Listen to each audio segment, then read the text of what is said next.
5 požymiai rodantys, kad jūsų santykiai yra sveiki. 1. Jūs laikotės duoto žodžio ir galite tikėtis to paties mainais. 2. Galite įsitraukti į sveiką konfliktą ir jaučiate, kad jūs girdi ir priimi. 3.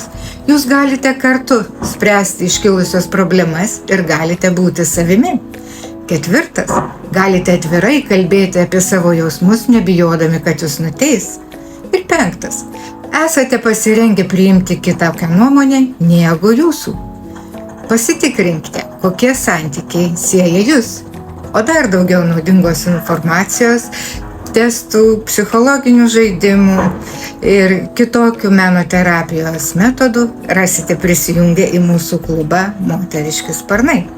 Junkitės prie mūsų jau dabar, kad nepraleistume daugiau naudingos informacijos. Su meile, Rasa.